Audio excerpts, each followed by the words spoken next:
고통을 향해 가라라는 표현이 있어요. 고통을 향해 가야지만 거기서 인간은 성장한다. 회사를 하다 보니까 왜 내 맘대로 안 되는 게 이렇게 세상에 많은가.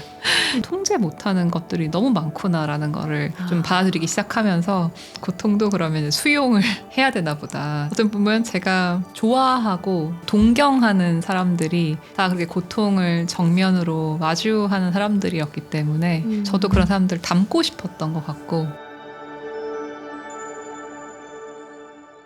이 책을 관통하는 키워드를 또 하나 꼽으라면 네. 저는 고통인 것 같거든요. 처음부터 끝까지 고통을 너무나도 견디신 것 같고 사업을 하면서 고통이란 무엇인가, 어떤 사람과 고통을 견딜 용의가 있는가, 어떤 류의 고통을 견딜 용의가 있는가, 그런 생각을 정말 많이 하셨겠구나. 회사를 하다 보니까 그 주제에 생각을 많이 했었던 것 같아요. 그 전에는 저도 한 번도 고통에는 진작에 생각해 본 적은 없었던 것 같고, 어느 순간 이제 왜 내 맘대로 안 되는 게 이렇게 세상에 많은가. 심지어 이 회사에 만든 사람이 난데 왜 만든 사람이 원하는 대로 회사는 안 돌아가는 것인가. 그런 생각들을 막 엄청 하게 됐던 것 같고, 근데 어느 순간 받아들인 거죠. 왜냐면 이게 통제할 수 있는 것과 통제할 수 없는 것으로 나눠진다고 하잖아요. 스토아 철학자들의 이야기를 읽으면. 근데 이게 통제할 수 없는 영역에는 회사의 성과는 당연히 들어가는 것 같고, 이 회사가 굴러가는 여러 가지 여정도 제가 통제 못하는 것들이 너무 많구나라는 거를 좀 받아들이기 시작하면서, 그러면 이제 받아들이는 건 받아들이는 건데 이제 그러면 고통이 따라오잖아요. 고통도 그러면 이제 수용을 해야 되나 보다 생각이 그쪽 방향으로 진화가 많이 된 것 같습니다. 친구에 대한 기준도 네. 고통을 같이 겪어야 맞아요. 친구가 된다고 맞아요. 쓰셨더라고요. 그러니까 결국은 제가 고통을 기본적으로 좀 수용하는 거에 가까운 사람이고, 회피하지 않고. 수용하는 사람이기도 하고, 그 레이 달리오가 쓴 원칙이라는 책이 한국에 나왔을 때 저는 생각하건대 그 시기에 스타트업 대표님들은 저는 그 책 다 읽었다고 생각하거든요. 그 책 읽다 보면 그 레이 달리오도 고통을 향해 가라라는 표현이 있어요. 고통을 향해 가라.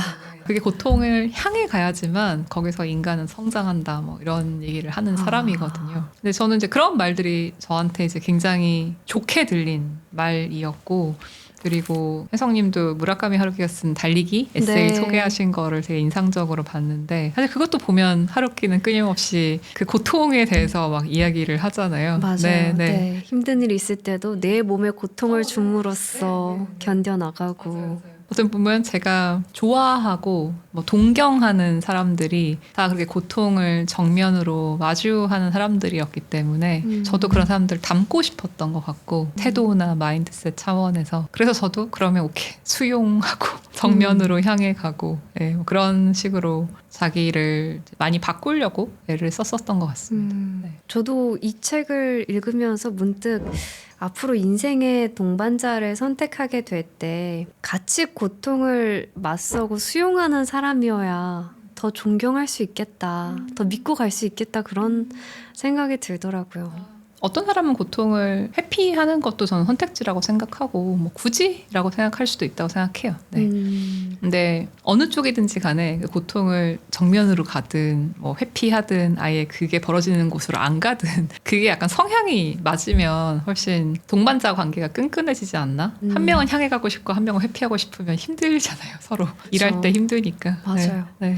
저는 그 고통에 대해서 네. 작가님이 인용하신 부분이 있었거든요. 그 부분이 되게 기억에 남아요. 에필로그에 네. 그 강철의 연금술사 대사를 인용하셨는데, 고통을 동반하지 않은 교훈에는 의의가 없다. 인간은 어떤 희생 없이는 아무것도 얻을 수 없으므로. 작가님이 여기에 대해서 해석을 하신 게, 내가 가장 강렬하게 바라는 것은 무엇인가? 그것을 얻기 위해 나는 어디까지 희생하고 포기할 수 있는가? 결국 나는 누구인가? 라는 질문으로 이어진다. 그러니까 고통에 대한 생각을 하시면서 나는 누구인가에까지 이르게 되신 것 같아요. 특히 이제 회사의 마지막 1년을 저는 아까 말씀 결승선이라는 거를 나름 정해놓고 마지막 경주를 한 거는 제 나름으로는. 근데 그 마지막 스퍼트를 하던 1년이 아마 가장 힘든 1년일 거야 라는 건 각오는 했지만 그 각오한 것만큼 혹은 뭐 그 이상으로 그 1년은 진짜 고통스러웠기 때문에. 근데 이제 저한테는 그 생각이 있었던 거죠. 이거를 잘 끝내서 제가 자유인으로 다시 돌아오기 위해서는 당연히 치러야 할 비용이 있다고 생각했고 그 치러야 할 비용을 치르지 않으면 자유를 얻을 수 없겠구나 라는 것도 생각을 했었어요.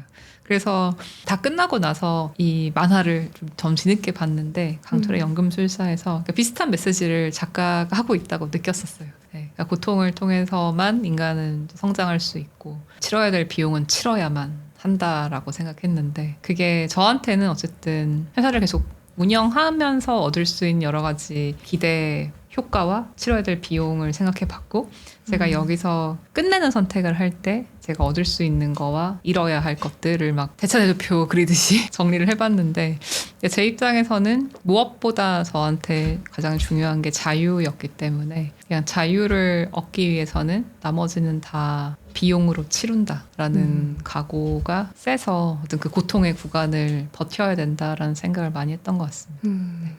작가님께서는 또 10년 동안 사업을 하면서 수많은 거절을 경험하신 것 같더라고요. 뭐 VC 투자자들을 만나러 다닐 때, 잠재적 투자자들을 만나러 다닐 때 처참하게 에고가 부서지는 경험을 하셨다고 했고 또 잠재적 인수자를 만났을 때도 그런 경험 하셨을 거고 그 거절 당하는 것의 혹독함을 강렬하게 느끼셨다고 했는데 수많은 거절을 경험하면서 느끼신 점들, 교훈은 어떤 게 있었는지 궁금하더라고요. 가장 혹독했던 거는 어떤 첫 번째 펀드레이징이 항상 혹독했던 것 같고요. 첫 경험이니까.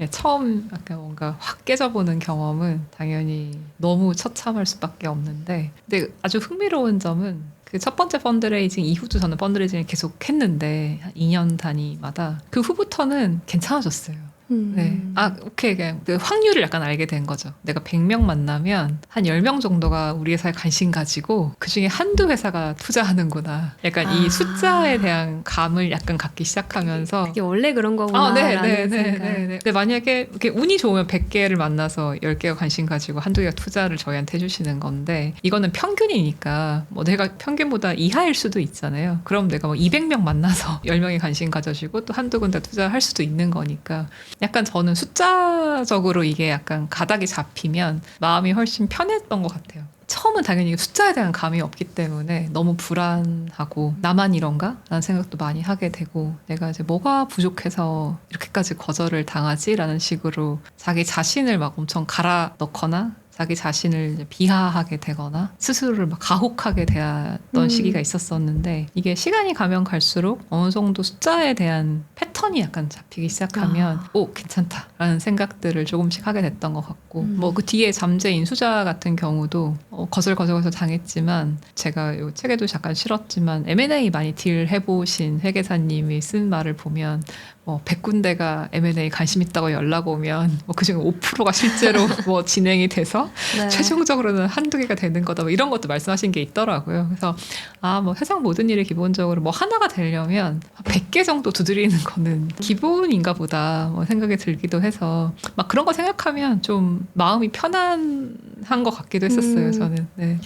근데 거절 당해본 경험은 어떻게 보면 소중한 자산이기도 할 것 같거든요. 네. 저도 인생의 한 시기에 한 9번, 10번 시도를 해보고 다 거절을 당했던 기억이 있는데 그때 저도 저에 대한 거절이라고 생각을 했어요. 저의 인생에 대한 거절이라고 생각을 하니까 네. 그래서 자아가 맞아요. 무너져 내렸던 것 같아요. 맞아요. 네. 작가님께서도 이게 나와 사업을 분리해서 생각하는 게 아니라 이걸 동일시하다 보니까 이 사업에 대한 투자를 거절한 거를 내 인생을 거절한 거로 받아들이셨던 게 아닌가. 그게 너무 고통스러운 경험이잖아요. 맞아요. 네. 그래서 이제 그걸 분리해 보려고 했는데 사실 그거는 잘 안 됐던 것 같고요. 근데 이제 반대로 저는 분리는 잘 안 됐지만 아까 말씀 통계의 힘을 그냥 믿기로 한 것 같아요. 어떻게 보면 오케이 뭐 100명 만나야 한 군데가 되는 거구나. 그 정도 생각하면 내가 아직 30 몇 개밖에 안 만났으면 아직 70 몇 개 더 만나면 되지. 뭐 이런 식으로 저는 생각을 많이 했던 것 같습니다. 그 거절당한 경험이 훨씬 결과적으로는 단단하게 만들어줬을 것 같더라고요. 단단하다는 표현이 엄청 좋은 표현인데 뭐 조금 더 익숙해졌다. 맞아요. 좀 더 뻔뻔해진다? 네, 네. 스스로가 조금 더 뻔뻔해지고 어떤 면 약간 무뎌지기도 하고 그런 거절의 답들이 오는 게 옛날 같으면 그 하나하나에 엄청 의미 부여를 하면서 거절 회신 메일을 막 몇 번이나 곱씹고 막 이랬던 것 같은데 지금은 이제 뭐 거절 의사가 오면 아 그러시군요. 다음에 또 뭐 이런 식으로 회신도 훨씬 그냥 편하게 하게 되고 또 말씀하신 것처럼 이 사람이 나를 거절하는 게 아니라 이 일에 대해서 거절을 하는 건데 이게 뒤섞여 있을 때는 참 감정적으로 힘든 게 제일 힘든 거죠 기본적으로. 맞아요. 거절이라는 게 미움받을 용기와도 연결될 수도 있는데 작가님은 사업을 하면서 미움받을 용기가 없었다고 하셨잖아요.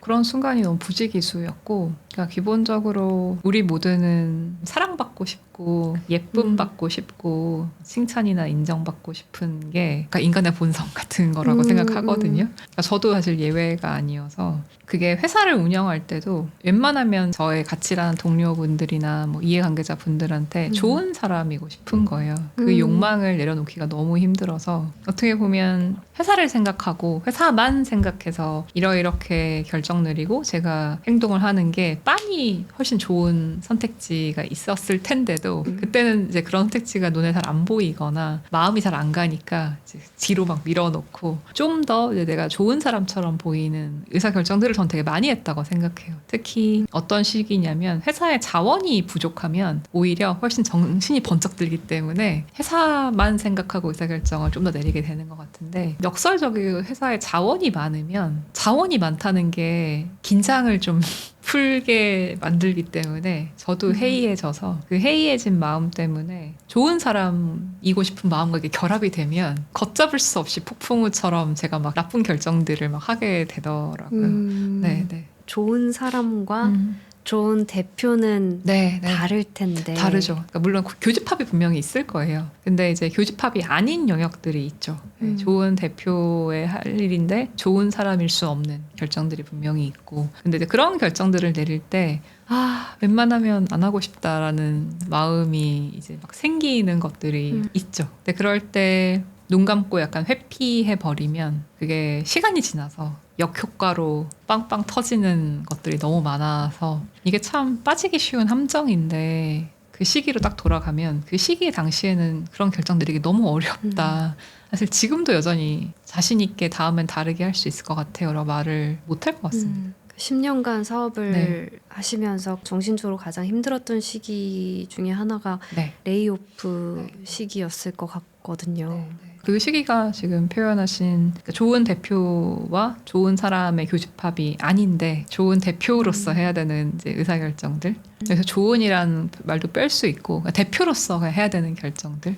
대표적인 게 사실 그런 종류의 결정이죠. 팀에서 같이 일하는 누군가를 회사의 상황 때문에 우리 여기까지만 일하자라는 식으로 이야기를 해야 될 때 그때 어떻게 보면 제일 당사자의 인생을 막 흔드는 일이기 때문에 영향을 너무 많이 주는 일이기 때문에 인간적으로는 사실 너무 죄송하고 너무 처참하고 그런데 이제 대표로서는 회사의 생존을 더 최우선으로 두고 막 내리는 결정들을 막 밀어붙여야 되니까 그럴 때 어떻게 보면 가장 박소량의 사람은 한 명이다 보니까 한 명의 자아가 이제 막 분리돼서 살고 있는 거죠. 그럴 때가 그 분리돼 살 때가 고통이 있습니다. 그때는 심리치료도 잘 네, 받으셨어요? 그때는 뭐 정신과도 다니고 심리 상담사도 만나고 뭐 달리기를 훨씬 열심히 하고 그런 식으로 이제 그 시기를 어떻게든 버티려고 막 했었었죠. 네. 결국 이 책에서 작가님이 말씀하시고 싶었던 게 내가 누구인지에 대한 생각들이었던 것 같거든요. 작가님이 이 책에서도 가장 후회하신 걸로 쓰신 게 남에게 휘둘렸던 거. 내 독립적인 생각 없이 휩쓸리고 따라한 걸 가장 후회한다고 쓰셨어요. 네, 네. 그래서 그런 과정에서 박소령이라는 사람은 어떤 사람인지를 정말 치열하게 고민하셨던 것 같거든요. 네, 네, 네. 또 한편으로 알게 된 거는 내가 잘 휩쓸리는 사람이구나. 또 어떻게 보면 역설적으로 약간 알게 된 건데 그 시기를 되돌아보면서 어떻게 보면 이제 한국에서 19, 20, 21, 22 정도가 스타트업의 약간 황금기였던 것 같고 그때는 그 시장에 돈이 정말 많이 들어왔던 시기였고 돈이 많이 들어가면 좋은 인재도 많이 이제 이 시장에 들어왔던 시기였고 다 같이 이제 그 돈과 인재를 활용해서 더 큰 서비스를 만들려고 다들 엄청 열심히 애쓰던 시기도 저도 똑같이 이제 겪었기 때문에 근데 그때 어떻게 보면 좀 더 줏대 있게 하나하나 의사결정 해나가시는 대표님들이 있었을 텐데 저는 그러지 않았던 거죠. 그때는 이제 저도 어떻게 보면 자원이 풍족했고 그 자원을 가지고 어떻게 하면 우리 회사가 이 다음에 더 큰 회사, 건실하고 미션을 훨씬 잘 지켜나가면서 돈을 버는 회사가 아니라 어떻게 하면 더 크고 멋져 보이는 회사를 만들 수 있을까라는 거에 제가 엄청 빠져있던 시기여서 그때 내린 되게 여러 가지 의사결정들이 제 머리로 직접 생각했다기보다는 어느 회사가 이렇게 했대, 뭐 어떤 창업자가 이렇게 했더니 효과가 좋았대, 뭐 이런 거에 저도 막 휩쓸려서 제 머리로 따져본 게 아니라 그냥 진짜 남들이 하니까 나도 친구 따라 강남 가듯이 내린 선택이 진짜 많죠. 잘하고 있는 사람들을 참고하는 거는 또 당연한 일인 것 같거든요. 맞아요. 그게 벤치마킹이잖아요. 소위 말하는. 네. 벤치마킹이기도 하고 이 책에서 제가 자주 인용한 가난한 찰리의 영감이란 책에 보면 인간이 쉽게 빠지는 이제 심리적 편향의 오류를 이제 쭉 총정리한 파트가 있는데 그 중에 하나가 사회적 경향의 오류여서 소셜 프루프의 오류라고 써 있는데 원문에는 그러니까 남들이 하는 거 보고 따라가는 게 그러니까 인간의 본성에 내재돼 있다고 얘기를 해요. 그러다 보니까 미국의 심지어 대표들도 이거 왜 했어라고 하면 우리 경쟁사 누가 하니까 우리도 했어라는 말을 되게 쉽게 한다는 거예요. 그래서 이제 그 사람은 어쨌든 대표가 이렇게까지 이제 사회적 경향의 오류, 그 따라가고 싶은 마음 이런 게 이제 있는 게 좋은 결과가 나올 때도 있는데 회사에 독일 때도 많아서 그런 부분을 약간 잘 차단하면서 결정해야 된다 얘기하는데 뭐 저는 어떻게 보면 그렇게 줏대 있거나 원칙적으로 결정했었던 시기가 아니었고 뭐 벤치마킹을 하더라도 우리 회사에 도움되는 것들을 잘 선별해서 갖고 왔었어야 됐는데 그런 소화하는 시기가 저는 없이 이제 막 갖고 들어온 게 너무 많았어가지고 그런 부분에 있어서 굉장히 반성을 많이 했었던 거죠. 네, 네. 근데 이 책을 읽으면서 사업의 어떤 어려웠던 점을 어떻게 이렇게 내 자신한테만 돌릴 수 있을까라는 생각을 했거든요. 사실 그 사업이 잘 안 됐을 때는 그 어떤 사회적인 인프라의 문제일 수도 있고 문화적인 측면일 수도 있고 근데 소령 작가님이 이걸 정말 혼자 다 온전히 안으려고 하셨던 것 같더라고요. 그래서 더 힘드셨을 것 같은데 이 책을 읽으신 저희 주주 중에 한 분이 뭐라고 하셨냐면 이렇게 얘기하셨어요. 이 어쨌든 시대적 상황이 이제 갑자기 투자 냉각기가 도래했고 너네가 이렇게 투자했던 서비스가 활주로를 달려서 오르기 전에 사실 이게 안 맞아서 소위 말하는 비행기가 이륙하는 데 필요한 시간과 돈이 투자 냉각기랑 이제 엇물리면서 이게 타이밍의 문제였던 것 같다. 그러니까 시장의 문제일 수도 있으니까 너무 이 모든 거에 원인을 너한테 안 돌리면 좋겠다 말씀하신 주주분도 있었어요. 근데 굉장히 감사하게 생각해요. 근데 저의 생각은 뭐였냐면 스타트업 냉각기 우리 회사만 겪은 거 아니잖아요. 그 당시에 모든 팀이 똑같은 외부 상황을 겪었는데 그렇다면 그거는 이제 모두의 공통된 조건이고 나는 그러면 어떤 의사결정을 더 좋게 했었어야 했나? 라는 거가 훨씬 저한테는 고민거리였던 것 같아요. 그런 고민이 있었으니까 사실 글을 썼던 건데 그게 다 저한테 뭐 모든 책임을 돌린 것처럼 읽히실 수도 있지만 그럼에도 불구하고 냉각기가 와도 사업 잘하신 대표님도 잘하시니까요. 왜 그런 분들이 있는데 나는 이제 잘못된 의사결정들을 했을까? 그거를 이제 복기를 하지 않으면 이 다음에 이제 어떤 일을 하더라도 제가 같은 실수를 반복할 것 같아서 그래서 좀 청소하는 마음으로 네, 쓰기도 했습니다. 네. 신문에서 보면 네. 특히 이제 한국의 스타트업 문화와 미국의 스타트업 문화 그리고 VC 투자 이런 걸 비교하면서 우리나라에서 스타트업을 키우는 게 얼마나 도전적이고 어려운 일인지를 설명한 글들이 좀 있더라고요. 인프라 자체가 쉽지 않을 수도 있겠다. 어떤 뭐 네트워킹도 미국에 비해서는 부족할 거고.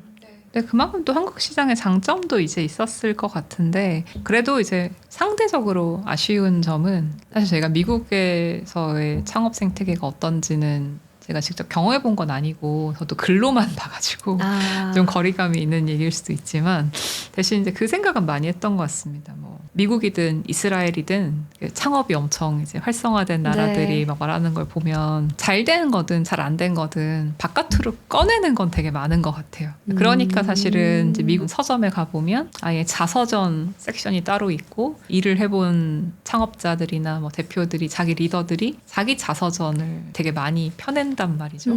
거기는 기본적으로 자기 얘기니까 뭐 미화된 게 당연히 있을 건데 그럼에도 불구하고 자기 얘기를 자꾸 바깥으로 꺼내는 문화가 좀 있는 것 같고 사실 그것 때문에 그 비슷한 길을 걷고 싶어하는 사람들이 그 사람이 살아가는 인생을 보면서 목표를 세울 수도 있고 난 저렇게 하면 안 되겠다 깨우치는 것도 있고 약간 앞서 나간 사람들이 자기를 자꾸 이제 다음 세대를 위해서 뭔가 하나의 샘플로 계속 주는 것 같아요. 그게 자서전이라는 형태로 저는 약간 그렇게 이해를 했는데 그런 게 사실 한국은 좀 없죠. 많이 안 드러나죠. 자기 얘기를 공개적으로 하시는 게 좀 부담이 당연히 되니까 아직까지는 그런 부분에서의 활발함이라는 게 조금 부족해서 그래서 저는 많은 실수가 자꾸 반복되는 이유가 그런 알짜배기의 노하우라고 해야 될까? 해본 사람만 아는 어떤 노하우들이 있고 이렇게 하면 더 좋고 이렇게 하면 잘 안 되고 이런 얘기 자꾸 나오면 좋겠는데 되게 바깥으로 공개 정보가 잘 안 나오고 이제 아름아름 물어보면 답변해 주시지만 그렇게 접근할 수 있는 네트워크가 없는 분들 입장에서는 이제 맨 땅에 헤딩을 계속 하게 되는 것 같아요. 그게 개인한테도 이제 비용이고 사회 전체적으로 저는 그냥 비용을 치르는 것 같거든요.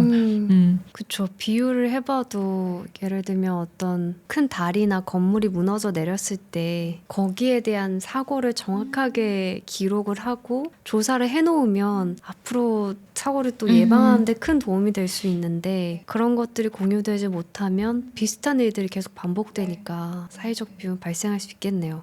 그래서 그런 측면에서라도 이게 꼭 뭐 스타트업이라고 좁게 보지 않아도 그냥 자기 일을 하시는 사장님들이 요즘은 점점 더 많이 늘어나는 추세인 것 같아요. 제가 잘은 모르지만 그러니까 조직에서 내 꿈을 펼치는 경로도 있지만 내가 직접 내 조직을 만들어서 한 명짜리 일을 하시더라도 직접 내 거를 해봐야 되겠다 하시는 분들이 점점 시장에 늘어나는 게 저는 되게 좋다고 생각하는데 그런 분들이 이제 가능하면 앞서 나간 선배들이 한 걸 보고 나는 조금 더 이제 거인의 어깨 위에 서서 좀 더 나아질 수 있는 길로 많이 가면 좋겠고 그런 것들이 자꾸 이제 바깥으로 컨텐츠로 나오면 좋겠다고 생각해요. 티타임 자리나 술자리에서 오가는 정보 말고 진짜 유튜브 채널이 저는 너무 좋다고 생각하는데 공적인 정보로 자꾸 바깥으로 나와야지만 그런 부분에서 우리 사회의 어떤 출발선을 조금씩 앞당길 수 있는 거 아닌가? 그런 생각들을 좀 해봤습니다. 그런 게 창업자로서의 사회적 책임이라고 할 수 있겠네요.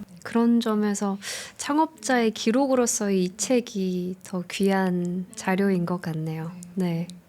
제가 마지막으로 이제 여쭤보고 싶은 거는 헤어질 결심이에요. 네. 퍼블리와 헤어질 결심을 하셨던 이유가 전 정말 궁금했는데 이제 다른 분들에게 쓰신 이메일에는 몸과 마음이 극도로 지쳐서라고 쓰신 것 같더라고요. 네. 더 깊은 이유가 궁금했던 것 같아요. 그 당시에는 어쨌든 제가 밖으로 밝힐 수 없었으나 이제 그런 이유 번아웃이 너무 심하게 와서라고 이제 말씀을 드렸는데 이제 그런 것들이 부정할 수는 없지만 좀 더 이제 아주 마음 깊숙이 헤어질 결심을 했던 이유는 그러니까 저는 앞서 말했듯이 컨텐츠가 사람의 인생을 바꿀 수 있다는 신념이 있었고 그 신념이 있어서 컨텐츠에 관련된 일을 할 수 있는 회사를 찾았는데 그런 회사에서 일할 수 있는 기회를 발견하지 못해서 그러면 창업을 통해서라도 그 시장에 들어가서 내가 생각하는 바를 한번 실행해보고 싶다라는 생각하에 이제 이 일에 뛰어들었고 그 후로 이제 막 산전수전을 겪었었는데 어느 순간 한 9년 차쯤 됐을 때 정신을 차려보니까 제가 하루 온종일 어떻게 하면 채용 사업에서 돈을 더 많이 벌까로 머리가 완전히 가 있었어요. 커리어리. 네, 맞습니다. 큰 투자를 받은 다음에 컨텐츠 시장, 그것도 디지털의 지식 교양 정보성 컨텐츠라는 게 이제 인간의 본성에 올라탄 것보다 시장 크기가 당연히 작을 수밖에 없어서 이 시장 크기가 작다는 것 때문에 저도 계속 스스로에게 스트레스가 많았던 시기였기 때문에 저도 더 큰 시장으로 가고 싶어서 당시에 이제 링크드인 같은 서비스를 되게 벤치마킹해서 사람과 사람 사이에 커리어 기반의 네트워킹 서비스를 약간 제공하고 그걸 통해서 이제 많은 개인들이 연결되면 기업으로부터 채용 기회를 약간 주선하는 식으로 해서 돈을 벌어야 되겠다라는 생각을 했고 이미 이제 검증된 사업 모델에 아주 큰 시장이었기 때문에 오케이 그러면 뛰어들자. 저는 이제 거기에 완전 몰입해 있었었는데 아주 흥미로운 점은 저는 링크드인 벤치마킹을 되게 열심히 했어서 링크드인이 어떻게 돈을 버는지는 알고 있었어요. 그래서 그 사업 모델을 연구한 결과 이렇게 해서 돈을 벌어야 되는구나 라는 거를 머리로는 알고 있었거든요. 근데 제가 진짜 제 손발을 완전 담궈서 채용 사업에 뛰어들어서 이거 막 열심히 해보니까 아니 내가 왜 지금 채용 사업을 이렇게 열심히 하고 있지? 라는 현타가 좀 늦게 온 거예요. 나를 잃어버린 것 같은 느낌이었을까요? 네. 내가 이제 언제 죽어도 그냥 후회 없는 게 저한테는 되게 중요했고 그래서 퍼블리에서 컨텐츠 사업을 열심히 하던 시기에는 그게 아무리 성과가 오락가락하고 어떤 때는 너무 안 좋고 해도 컨텐츠 원래 내가 택한 길이니까 저는 상관이 없었거든요. 근데 어떻게 보면 회사의 자원이 풍성해서 큰 시장에서 우리 멋진 기업 되어보자 라는 식으로 결정을 내린 다음에 내가 실제로 채용 사업에서 막 손발을 썼었을 때는 직접 해보니까 이게 원래 원했던 것도 아니고 내가 여기에 완전 제 에너지를 100% 쓰고 있는데 어느 순간 깨닫고 보니 제가 원래 이 회사를 시작했었던 길에서 너무 멀리 와 있다고 생각했어요. 너무 멀리 와 있었고 저의 원래 회사를 시작했던 초심과 아무리 이걸 연결 지어 보려고 해도 연결고리가 안 보였고 제가 만약에 죽으면 나 채용 사업하다가 죽는 거네? 라는 게 싫었어요. 네. 근본적인 깨달음이었네요. 네, 싫었어요. 그래서 그러니까 이런 마음이 이제 있는 채로 내 결정이 진짜 지금 제대로 하고 있는 결정인지 잘 모르겠어서 주변에 이제 조언자 10여 분한테 저의 마음이 이제 이런데 어떻게 하면 좋을까요? 라고 조언을 구했었을 때 여러 조언을 들었던 거죠. 이미 창업자의 마음이 식었으면 여기까지 잘 마무리하고 이제 회사 정리하는 매각하는 거를 열심히 해보자 하시는 분도 있었고 또 다른 한편으로는 이제 너가 지금 너무 힘든 번아웃을 겪고 있어서 그런 마음이 드는 것 같은데 잠깐만 쉬고 돌아와라 여행 갔다 와 하는 사람도 있었고 또 혹은 지금 회사를 그만두면 너무 10년 동안 투자한 게 아깝지 않냐 좀 더 이제 정신 바짝 차리고 돈 벌어보자라고 하시는 분도 있었고 되게 다양한 조언을 들었는데 결국은 조언은 조언이고 제 인생은 제 거여가지고 제 인생에서 이런 너무 중요한 결정은 저 혼자밖에 내릴 수 없는 거죠. 사실은 조언을 아무리 듣더라도. 그래서 그때 내렸던 결정은 여기까지다. 여기까지고 대신 이제 지금 당장 회사를 뭐 매각하거나 정리할 수는 없었기 때문에 1년 정도 준비 기간을 잘 거쳐서 최대한 잘 마무리를 해보자라는 결정을 했었습니다.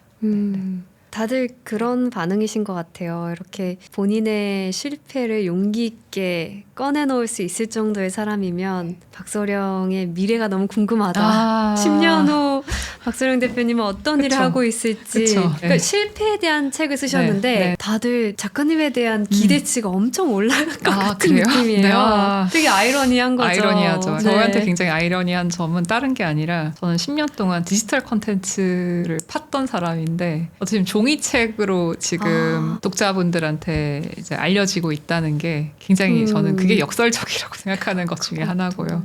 그러네요. 네. 혹시 작가님의 미래에 대해서 물론 뭐 정해진 건 아무것도 없고 작가님도 확신할 수 없겠지만 작가님의 미래에 대한 힌트를 조금 주실 수 있을까요? 일단 저는 다시 창업은 할 거예요. 네, 할 건데 이게 바로는 아니다 정도인 것 같고요. 근데 아마 창업을 다시 하는 시기가 한 50대가 들어서면 하지 않을까? 아, 그렇게 늦게요? 네. 저 나이가 많아서 50대 금방 오고요. 네.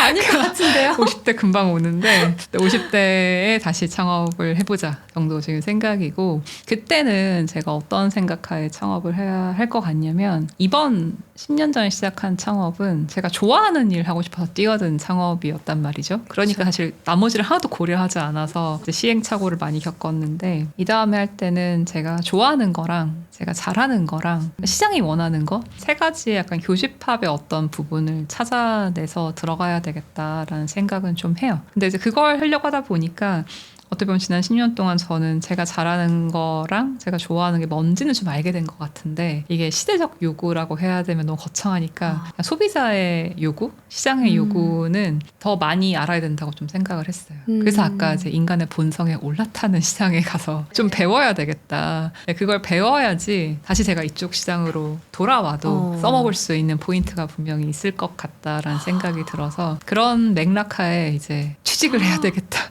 저의 목표 취직입니다. 그래서. 근데 저 지금 약간 소름 돋은 게, 왜요? 인간의 본성이 올라타는 곳에서 경험을 쌓고 나면 본성 거스르는 일을 새로 시작했을 때 그 파워가 시너지가 엄청날 것 같은 거예요. 뭔가 있을 것 같죠.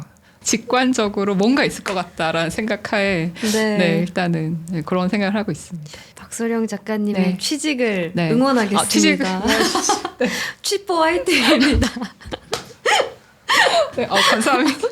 작가님 정말 오늘 이렇게 시간 내주셔서 너무너무 감사합니다. 초대해 주셔서 너무 감사합니다. 꼭 만나 뵙고 싶었던 분이어서 제가 직접 인스타그램 DM으로 섭외 요청을 드렸는데 흔쾌히 답변을 주시고 이렇게 함께 해주셔서 다시 한번 정말 감사드립니다. 저야말로 너무 감사합니다. 네. 감사합니다. 고맙습니다. 네. 여기 있어. 단어 속에 잠긴 세계, 끝없는 여행이 시작돼.